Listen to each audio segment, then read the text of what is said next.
Parlarem de vins vinents, d'aquest congrés que el que vol és ajudar el sector del vi català a tenir una estratègia de futur clara.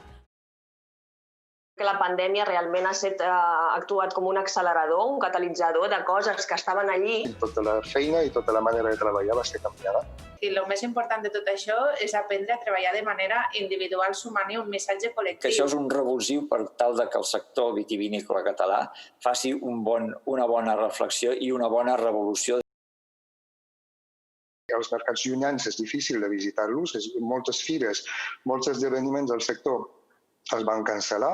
Llavors tenim aquí a mà un mercat amb molt potencial de creixement, que és el mercat local, i crec que, com deia l'Albert, com deia la Cristina, això acompanya tota aquesta voluntat del consumidor de més transparència, de productes més sants, o més de proximitat, més locals. Que la recerca que es faci per part de les institucions o els cellers mateixos, del punt de vista d'innovar, doncs ha d'anar, o hauria d'anar cada vegada més amb aquest aspecte de vins més ecològics, vins sostenibles, també vins de baixa graduació. I això també passa per tenir unes produccions que nosaltres com a ciutadans també ajudem a mantenir, inclús donem suport amb el consum dels productes més propers. Màxim transversal i màxim heterogenis a l'hora d'aconseguir arribar al públic final, perquè el consum segueix existint d'alguna manera, però sobretot perquè s'ha de mantenir la cadena de valor. Però no s'ha de deixar de costat tampoc les exportacions, perquè les exportacions, aquí hi ha una competència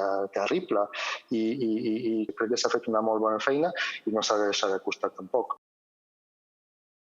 El que ells manifestaven més, doncs clar, necessiten més treball en buscar noves varietats, varietats més resistents tant a la sequera com als paràsits, al míldiu, que enguany hi ha hagut un problema ben gros.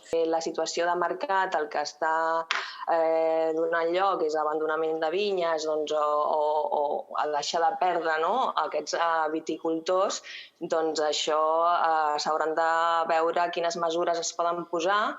Per part, sobretot, dels cellers, una reticència a fer més inversions en aquest moment.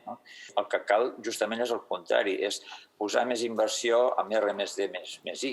Aquesta necessitat de vertebració del sector, de trobar, de maximitzar o de millorar el funcionament de les institucions actuals o fins i tot de crear noves institucions. Vull dir que això és un debat molt obert.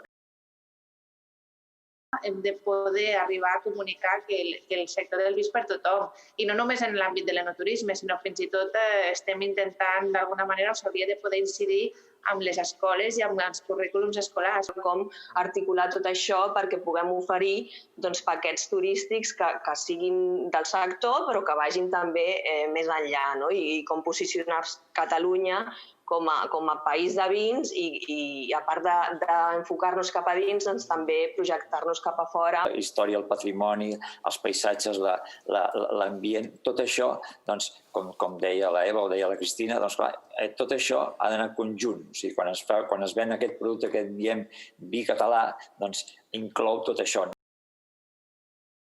Cada cop hi ha més multicanalitat, no sé si ho dic bé amb la paraula, però que al final el que s'està aconseguint és barrejar models mixtes de compra online, compra directa. La venda directa fa que tota una part del sector i de la distribució en particular està qüestionada. El tirar més cap a l'online, potser sí que veig que en primer lloc no, però que amb el llarg termini potser serà el col·lectiu que pugui tenir o que s'hagi de transformar més.